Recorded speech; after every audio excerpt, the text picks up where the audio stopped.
Grabbing the holidays by the boughs with Duluth. Step 1. Hire a mall Santa to handle snow removal. Ho, ho, ho! My sciatica! Step 2. Hit Duluth Trading and load up on fire hose pants, buck naked underwear, pocket pack bibs, free swinging flannel, and all kinds of ingenious gear you won't find anywhere else. Grab the holidays by the boughs and shop Duluth Trading, online and in store. This audio drama is based off of the Mass Effect series. Spoilers will be revealed. This audio drama will also have sound effects, music, and some inappropriate language. Listener discretion is advised. Please enjoy the show.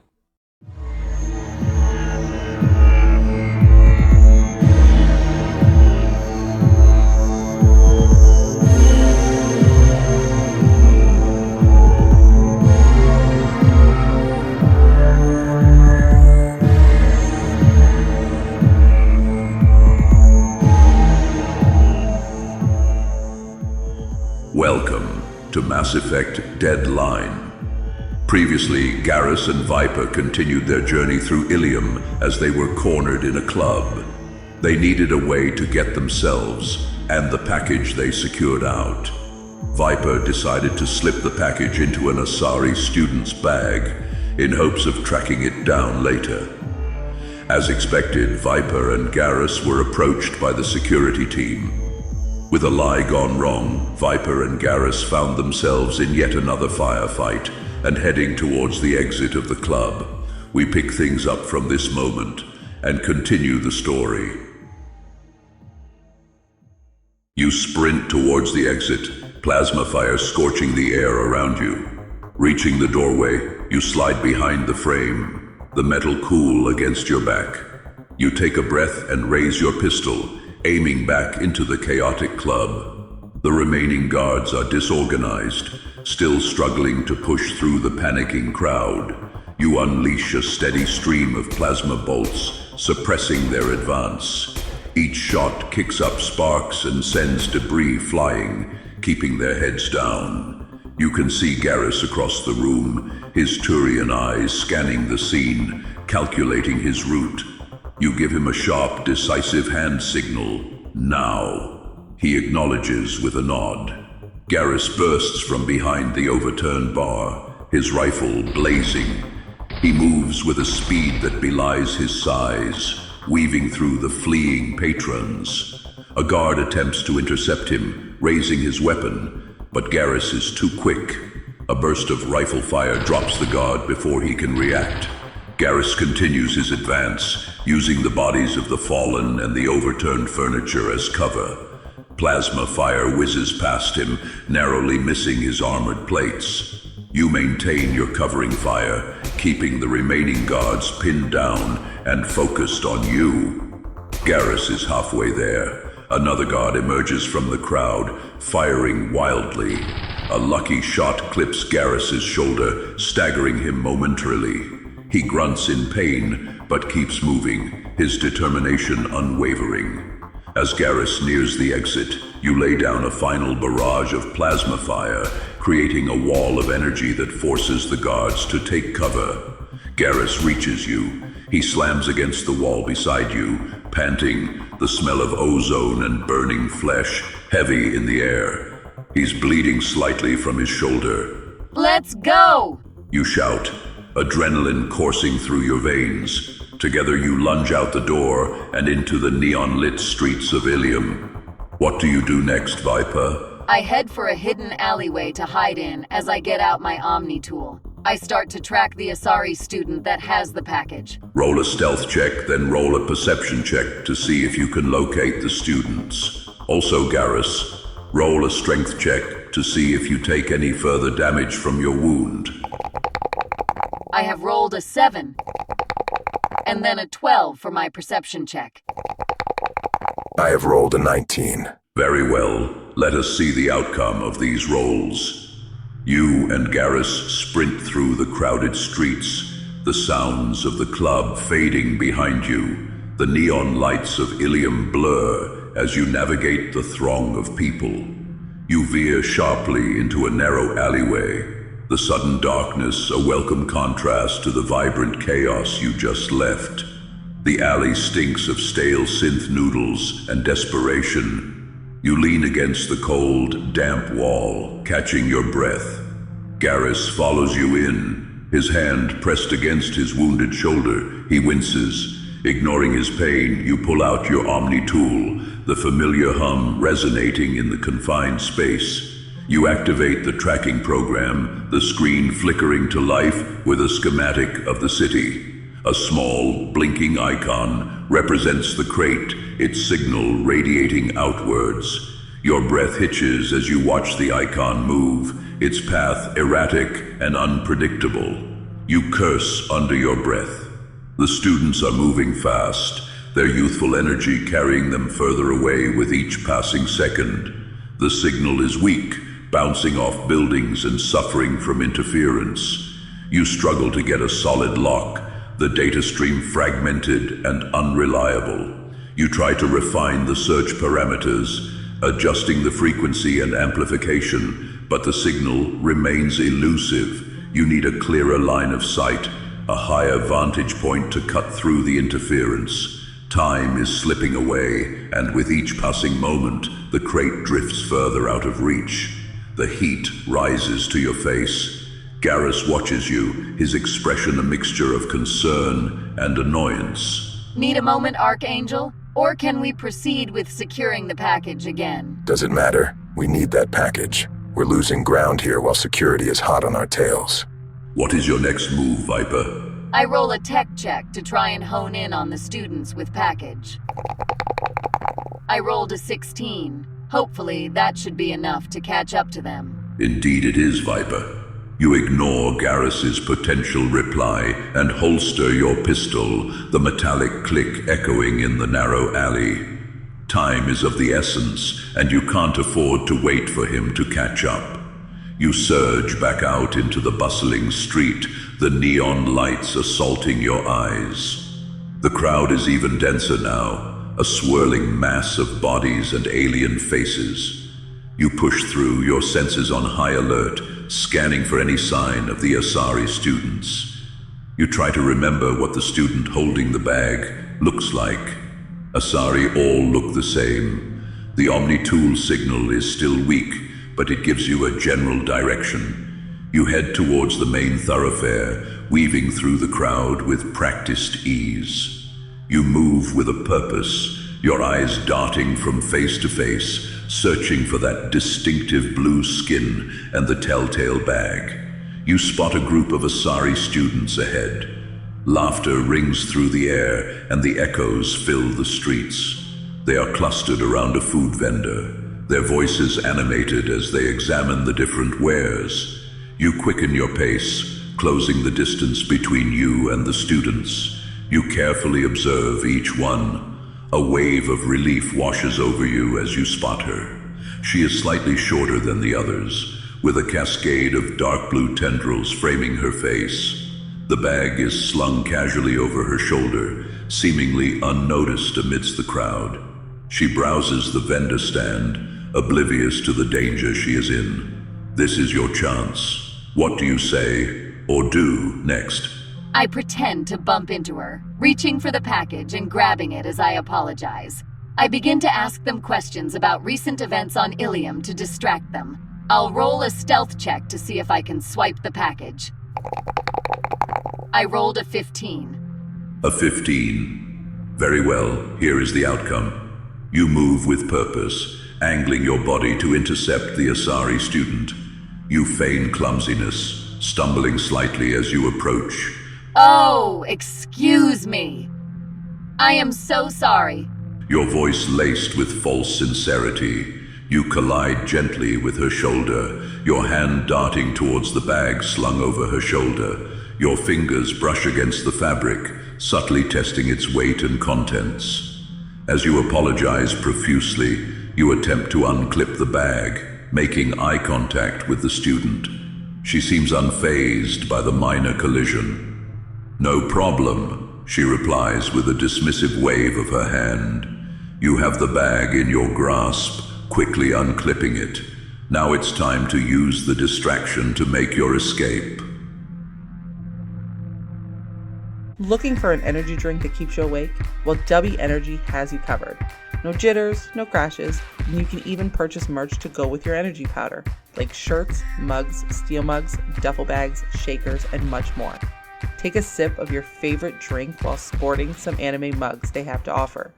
Use our promo code S4NIGHT to get a discount on all purchases. That's S4NITE. Don't deprive your drive to energize. Get W Energy Powder now. Gammy's Baked Goods. They're not just cookies, but love poured into cupcakes, cakes, and yes, delicious cookies. They have many flavors that change weekly. You'll find one that tickles your taste buds. Order them on Facebook.com/Gammy's Baked Goods. That's GAMMY_S Baked Goods. Looking for ways to keep the kids entertained while traveling? Netflix Games lets them jump into fun, creative adventures at no extra cost. Everything's unlocked with your Netflix membership. From Paw Patrol Academy and Lego Duplo World to Barbie color creations and World of Peppa Pig, there's something for every little explorer. And you don't need Wi-Fi. Kids can play anytime, anywhere. Visit netflixfamily.com/travel tips for all your kids' holiday entertainment. Say, I couldn't help but notice the commotion earlier near the club. Did you happen to see anything unusual? There were rumors of a disturbance. The student pauses, her gaze shifting from the vendor's wares to your face. She frowns slightly, her brow furrowing. Disturbance? I didn't see anything. We just arrived a few minutes ago. Is everything all right? She asks, suspicion lacing her voice. The other students turn their attention to you, their expressions wary. You see Garrus appearing from behind you. He looks annoyed. The bag is in your hand, but the Asari are cautious. What is your next action? I pretend to spot Garrus as a C-Sec officer and flag him down. I start to search the student's bag as I lie and explain the situation to Garrus. I say, a crazed human ditched a bomb in someone's bag. I'm just wondering if... Oh, officer. I believe the bomb is in this bag. Please take care of it. I'll roll a persuasion check to see if my lie worked. I rolled a wonderful 16. For the record, I don't like where this is going. Dusk, our DM, do I need to roll for persuasion as well? Garrus, since you did not tell the lie, you do not have to roll for persuasion. However, if you are going to play along with this lie, you must roll a performance check to see if your acting skills can fool them. Very well, I'll roll for performance. I rolled a 18. I see. Let us see how this plays out. You force a nervous smile and subtly gesture towards Garrus, your voice rising slightly. Oh, thank the stars, officer. A crazed human ditched a bomb in someone's bag. You call out, waving him over with an exaggerated motion. Garrus looks bewildered for a moment, then seems to catch on, adopting a more authoritative stance as he approaches. I'm just wondering if... Oh, officer, I believe the bomb is in this bag. Please take it away. You announce, your voice laced with urgency. You grab the bag from the Asari student and begin rifling through its contents, scattering makeup compacts, datapad, and other personal items onto the vendor's display. The Asari students gasp, their eyes widening in alarm. Everyone, please stand back. We need to ensure the area is safe. Thrusting the bag towards Garrus, Garrus, maintaining his C-Sec facade, steps forward, his eyes narrowed. He takes the bag cautiously, his gaze sweeping over the increasingly agitated students. He raises an eyebrow at you, questioning your approach, but he plays along smoothly. The Asari students, though initially wary, seem somewhat relieved by Garrus's presence. The first student speaks up. Are you sure there's a bomb? We haven't seen anything suspicious. You ignore the growing discomfort that you feel. That bomb better be gone. I want to get some food, another one mutters. Your lie is going oddly well. What do you do now? Once I see the package, I say, yes, we made it time. That small crate is the bomb, all right. Let us bring it back to CSEC to analyze it. Thank you for your cooperation. Carry on. Nothing to see here. I continue to pull the package out of the bag, pretending it is the bomb Viper spoke of. I take the package and hand the bag back to Viper. In order to keep this charade going, both of you will need to roll for persuasion check once more. I rolled an 18 for persuasion. I rolled a natural 20. Very well. Here is how the scene plays out. You nod subtly at Garrus, signaling him to produce the package. He reaches into the bag, his movements deliberate, and pulls out the crate you had hidden. He holds it up for all to see, his expression grave. Yes, we made it in time. That small crate is indeed the bomb. Let's bring it to CSEC to analyze it. You turn to the Asari students, offering a reassuring smile. You say smoothly, taking the bag from Garrus and handing it back to the bewildered student. The Asari stare at you, a mix of confusion and lingering suspicion on their faces. Garrus maintains his CSEC officer demeanor, nodding curtly to the students as he ushers you away from the vendor stand. He guides you through the crowd, his grip firm on your arm. As you walk away, you hear the murmurs of the Asari students behind you, their voices questioning and uncertain. The immediate threat is gone, but you know that they will remember this encounter. Garrus leads you into a quieter side street, away from the bustling thoroughfare. A bomb? Really, Viper? That was the best you could come up with? Young Asari are imperishable. Having said that, they are calloused to such threat. This would be considered a normal occurrence to them, more like annoyance. Also, it worked. Any other complaints? I suppose not. It got us the crate, didn't it? So what now? We've got the merchandise, but I doubt our client wants to meet in a back alley. We head to the Crimson Palm. The Crimson Palm? It's risky, but it's our best bet. We can blend in, make the exchange, and disappear before anyone's the wiser. That place is a hive of scum and villainy, even by Ilium standards. You sure about this, Viper? It's the most practical option. Besides, I know a few people there who can vouch for us if necessary. All right, but I'm sticking close. And if things go south, we're going loud. You consider your options. Ilium is crawling with potential threats. Mercenaries, CSEC, and anyone else who might be interested in what you're carrying. You need a safe place, somewhere discreet, to make the exchange. Both of you, please roll a perception check. I rolled a 12. I rolled a 16. Very well. As you step back onto the crowded street, you notice a sleek black vehicle hovering a short distance away. It's unmarked, but something about it makes your senses tingle. Cerberus, or someone else with an interest in your cargo. You attempt to subtly observe the vehicle, feigning casual interest, but its tinted windows obscure any view of its occupants. A bead of sweat trickles down your temple as you realize you are under surveillance. You need to subtly find a way to throw them off your trail, and a crowded market may just be the place. You quicken your pace, weaving through the throngs of shoppers and vendors, hoping to lose the tail before they become a more significant problem.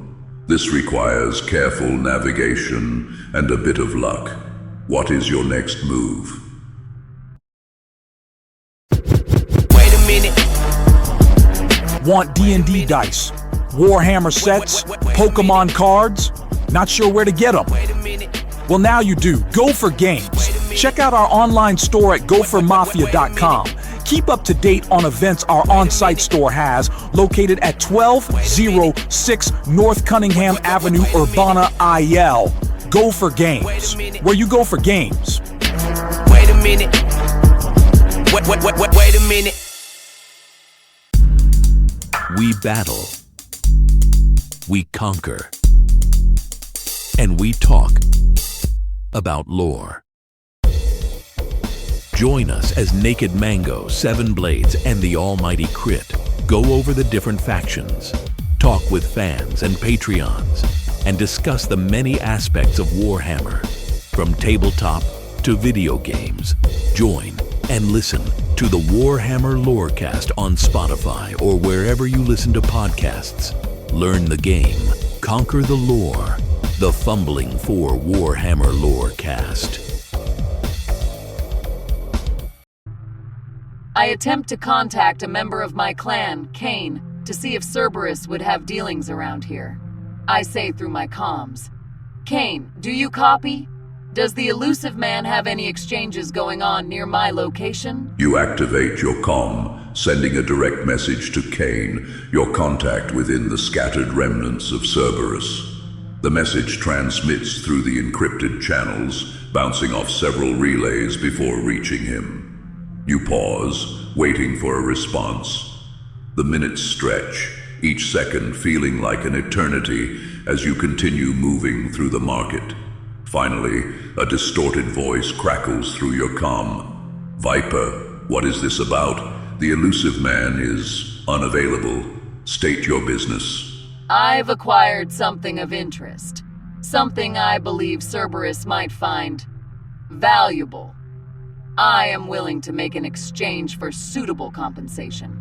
Kane is silent for a moment, processing your words. "What exactly do you have? Be specific."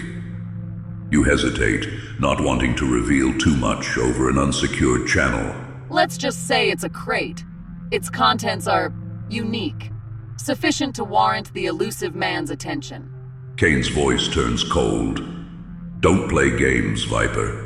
I don't have time for this. If you can't be straight with me, I'm ending this conversation." You realize you need to offer something more concrete to pique his interest. "It involves research data. Potentially groundbreaking data related to Reaper tech." You will need to roll a persuasion check to see if you can keep his interest.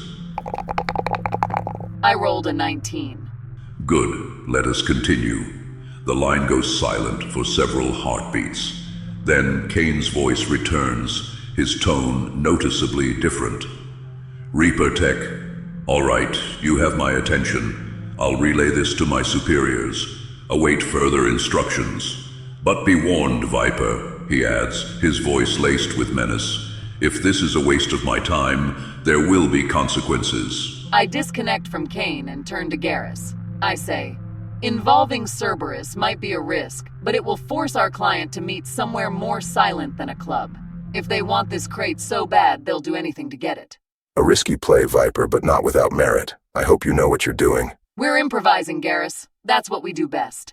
Besides, with Cerberus sniffing around, our client will be desperate to secure the deal before they attract too much unwanted attention." As you continue to navigate the labyrinthine market, you spot the black vehicle again, still shadowing your movements. This time, however, it's closer, more assertive. You realize they're not just observing, they're closing in. Suddenly, a figure emerges from the vehicle, a Turian clad in sleek black armor, his face obscured by a tinted visor. He strides purposefully towards you, his hand resting on the weapon holstered at his hip. He clearly intends to intercept you. You need to act, and fast. The Turian, who you can now identify as a known enforcer named Vorlag, raises his hand in a gesture of authority. "Viper," he barks, his voice amplified by his helmet's vocoder. "We need to talk." Stay tuned to see what will become of Viper and Garrus next time on Mass Effect Deadline. Also, catch us on Discord on the Fumbling 4 Network JATF channel. Follow our live streams and videos on TikTok and YouTube at JATF Pro. Follow us on Facebook.com/JATF Podcast. Thanks for listening.